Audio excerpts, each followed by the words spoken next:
I wouldn't bet $1 on either side of this Clemson Florida State game, and I'm kind of glad too because when I watch this game, I just want to see a good college football game here. I'm honestly not sure who's going to win this game. I think it's a huge advantage for Clemson that it's a home game. I think Florida State has looked like a better team. I'm not talking about any one performance. So I'm not like, in other words, yes, second half Florida State against LSU, like that Florida State team, it obviously has looked better than most what we've seen from Clemson. But what about the Boston College version of Florida State? And then with Clemson, they got humiliated in week one by Duke, but then blew out two nobodies, but it's two nobodies. Like, so, I really don't know which version of which team we're going to get or whatever. And I really think this has a chance to be a great game. And, there's several big games on Saturday. I hope all of them are great games. I have a feeling some of them might not live up to the hype in terms, like some of them may end up as blowouts or semi blowouts. I'm talking about the Notre Dame Ohio State game, by the way, in case you're wondering. So I'm hoping this is going to be a good game. I'm not a stats guy. I don't research a bunch of stats or memorize a bunch of stats when I do prediction videos. I watch college football. I draw conclusions. I pick winners and losers, or who I think is going to win or lose. But for you nerds out there, I did write down a few things. Clemson last in the SEC in yards per completion. And, this gets back to what I think has been one of Clemson's biggest problems, not just this season, but over the last couple of seasons, is their lack of a truly elite playmaker at wide receiver. And to all the Clemson fans watching, yes, I know you know the name of every wide receiver on your team, so typing the name of some random Clemson wide receiver down in the comments section and going, this guy obviously don't know about blah, blah, blah, blah, blah. That's the point, sir. Or lady too. No one knows that. So anyway, that's been a ongoing issue for Clemson, and at least through the first 3 weeks of the season, it continues to be, as evidenced by the fact that they're last in the ACC in yards per completion. So a lot of dink and dunk. Okay. What about the turnover situation? There's been a lot made about that Clemson-Duke game, and if Clemson wouldn't have turned the ball over those two times in the second half, they might could have scored two more touchdowns there. Duke turned the ball over multiple times too. So, yeah, look, yes, it was terrible that Clemson had those two turnovers, and it cost them most likely 14 points. All of that's true. Now, never mind the fact that 7 plus 14 is 21, which is still less than 28. Duke also turned the ball over twice. So I just feel like because I hear not just Clemson fans, but people when they talk about this game, they're like, oh, Clemson's getting a bad rap for the Duke game. They went right down the field. It's just that they fumbled inside the red zone, turned the ball over. If they don't fumble, well, what if Duke doesn't turn the ball over multiple times in the first half? Maybe Duke scores 42. I don't know. But the point is, it doesn't matter about what would have happened if Duke didn't turn the ball over multiple times in the first half. They did turn the ball over multiple times in the first half, and that's part of the game. And it doesn't matter what would have happened had Clemson not turned the ball over multiple times in the second half. They did turn the ball over multiple times, and that's part of the game. And the thing is, Clemson has not really cleaned that up. In the last 2 weeks against absolute cans of corn, just nobodies, they've got 3 turnovers. So even post-Duke game, where you want to keep going back and going, well, if we didn't commit those turnovers, if we just clean that up, you haven't cleaned it up. Forget the Duke game turnovers. You're averaging 1.5 turnovers a game, excluding the Duke game. Against, well, like I said, whatever cans of corn you played the last 2 weeks, Charleston Southern, FAU or FIU, whatever it was. So you still haven't really cleaned up the turnover issue. And I do think Clemson's defense is still really good, and it's very talented. But 2 sacks per game in the last 2 weeks. Riley Leonard just ran all over Clemson. They couldn't get him down. Even when they pressured him, he got loose, extended plays and threw it, or took off running for critical yardage and first downs. And again, in these last 2 weeks, I'm looking and saying, well, you got 2 sacks against Charleston Southern, and you got 2 sacks against FAU. I'm just saying. So, like, some of the biggest issues that plagued Clemson in that Duke game do not appear to have been corrected to me when I look at the last two games. For those of you that they got just a number of turnovers and blah, blah, blah, blah. They have a hard time stretching the ball downfield, right? That's just obvious through 3 weeks of the season. Lowest yards per completion, dead last in the ACC. 3 turnovers total in the last 2 weeks. That's an average of 1.5 a game for you Georgia Tech nerds out there who can't do simple math. And 2 sacks a game each of the last 2 weeks. I do think overall their defense is really, really good. Now, on to Florida State. Florida State, who is Florida State? Is Florida State the team we saw, and you can't even say the LSU game as a whole. We saw 2 different versions of Florida State. We've seen, Florida State is Jekyll and Hyde. A big-time Jekyll and Hyde team this year.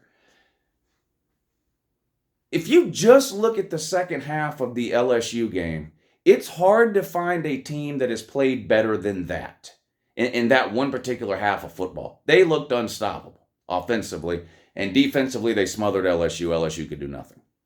But the first half of that game, Florida State honestly got outplayed. LSU, with some self-inflicted wounds, shot themselves in the foot with some poor coaching decisions, mainly in the first half, where they went for it instead of putting points on the board with field goals. You can make a case LSU should have been up 14 at halftime. Now, they weren't, and that's all that matters. And I'm not taking away that win from Florida State. But so even that one game, which is the one game people point to at Florida State to say, well, look how they dominated LSU. Yeah, in the second half. The first half was not great for Florida State. The next week, they played a lower classification school, Southern Miss. They blew them out behind a dominant run game. Jordan Travis didn't have a great game. He didn't have a bad game, but there was nothing in that second game about Jordan Travis that made you go, oh my God, wow, the guy's amazing. He played great against LSU, particularly in the second half. But in the Southern Miss game, it was a ground and pound thing. It was just game plan Florida State had. It was working. Why change? If it ain't broke, don't fix it type of thing. They ran it down their throat and won. Then you have the Boston College game this past week. Keon Coleman, who's been uncoverable through the first 2 weeks of the season, has 1 catch in the entire game. They win 31-29. They had to come the 21-point deal. It was a weird game. It was a weird game. Florida State did not look good. Boston College commits 18 penalties. If they commit 16, they probably win the game. 15, they probably win the game. I mean, and Boston College is a horrendous team.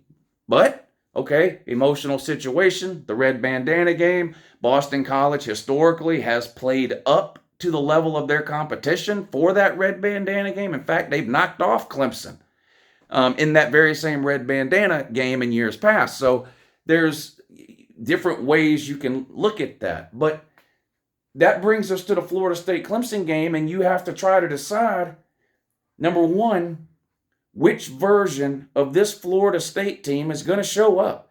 Again, if you could guarantee me that I'm going to get second half versus LSU Florida State, I would be 100% confident in picking Florida State to win this game, because Clemson hasn't played a single quarter of football this season as good as what Florida State played in the second half against LSU.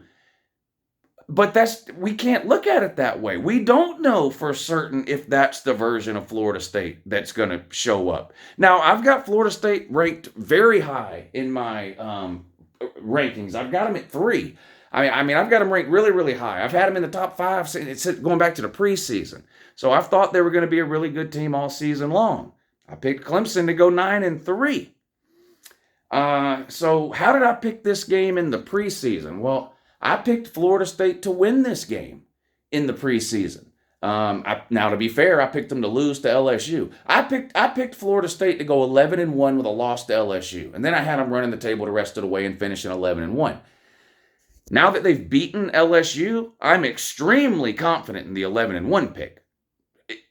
Now, where's that loss going to come? That's a lot harder for me to figure out. It could clearly come this Saturday on the road against Clemson in Death Valley. Miami is better than what we thought they might be, at least early in the season. That game looks a little more difficult now for Florida State, and then they've got the rest of their ACC schedule to get through. So there are plenty of potential landmines along the way from Florida State, but beating LSU has given Florida State a cushion because LSU has gone on to look pretty good so far this season. They just got done beating the holy hell out of Mississippi State 41-14. They play Arkansas this week. They're probably going to win again. You got to remember, every time LSU wins, that's making Florida State look a little bit better. So Florida State's got margin for error in this game. In other words, Florida State could lose this game, and every preseason goal they had is still on the table, right? They could still make the ACC title game. They could still win the ACC title game, and they could still make the playoffs, because I'm here to tell you, a 12-1 Florida State with an ACC title is 100% getting into the playoffs. Clemson, on the other hand, they used up their mulligan in week 1 on the road at Duke. And it wasn't a pretty loss. It wasn't a close loss. It wasn't a fluky loss. It wasn't something where the playoff committee is going to go back and go, well, they lost to Duke, but they were without this player or that player or this weird thing happened. No, it's just going to show up as a 3-touchdown loss to Duke. Now, does that mean Clemson's season is over? No. But Clemson's got to run the table. They've just got no more margin for error.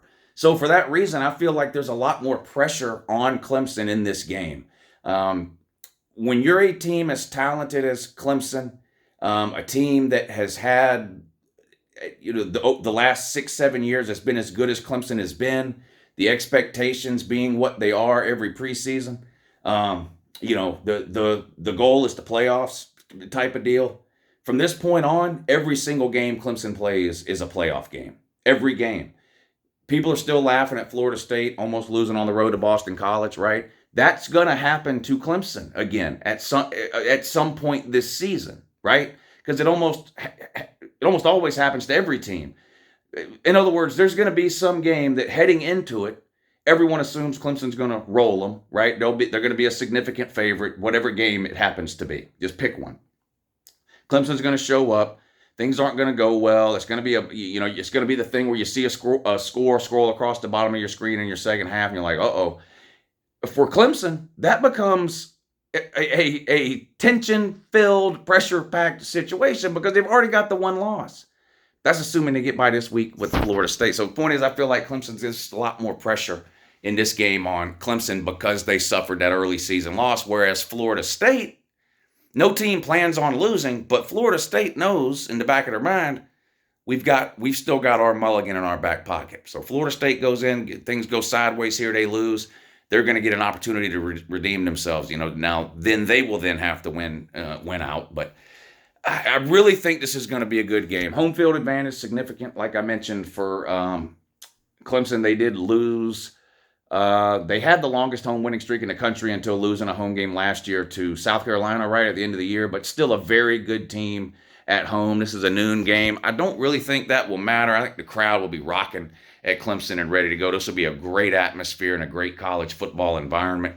Quarterback advantage, in my mind, clearly goes to Florida State here. Cade Klubnik, at least to this point, has not lived up anywhere close to the hype that the Clemson man has put on him. He's looked bad a lot more than he's looked great. He's struggled with turnovers. The offensive line for Clemson isn't great. He spends a lot of time running around. He's not nearly as athletic or mobile, either in the pocket or scrambling, as some of Clemson's previous quarterbacks have been. And again, he doesn't have like that go-to wide receiver that he can count on to kind of bail him out, right?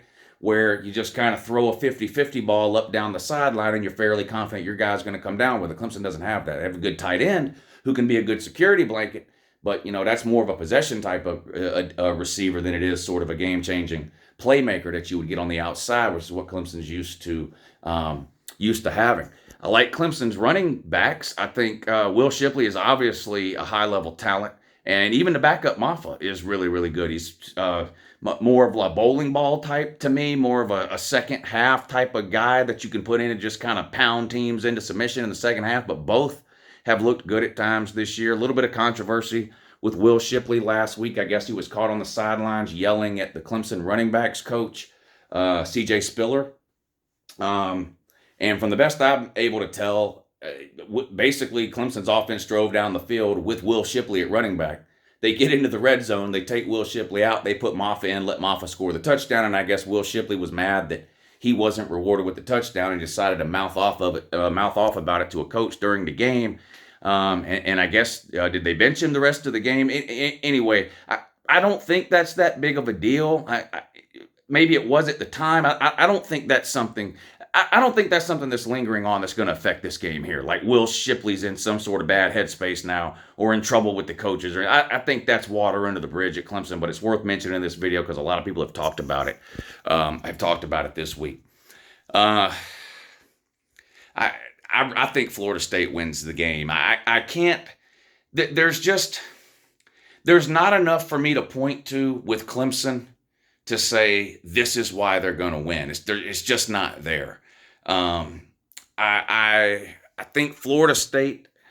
I have seen Florida State play at an elite level more this season than I've seen it from Clemson. And Clemson has looked good at times, especially in the last 2 weeks. But again, that was against Charleston Southern, an FCS team, and FAU, a pretty bad, or FIU, whichever one, a pretty bad Group of 5 team. I've only seen Clemson play one Power 5 team. It was Duke. And again, to get back to the beginning of the video, as much as the Clemson fans and even some other people want to run around saying, well, if Clemson wouldn't have fumbled twice in the second half, it might have been a different outcome. Again, Duke turned it over multiple times in the first half. So that sort of argument goes both ways. And the turnover situation has not been fixed. They've turned it over 3 times in the last 2 weeks post-Duke. So they're still got problems turning the ball over. If they turn it over in this game, it's going to be almost impossible for them to win it, I think. No outcome really would surprise me here. I'm not taking a shot at Clemson by picking Florida State. There's a reason this point spread is so low. Florida State's ranked in the top 5. Clemson is unranked, yet it's only a 2, 3, 1.5 to 3 point game, depending on where you look. There's a reason for that. I think that Florida State hasn't beaten Clemson in a while. 2015, was that the last time Florida State beat Clemson? Not that that necessarily matters or goes into the Vegas number, but this game being at Clemson obviously goes into that number for sure. Significant home field advantage here for Clemson.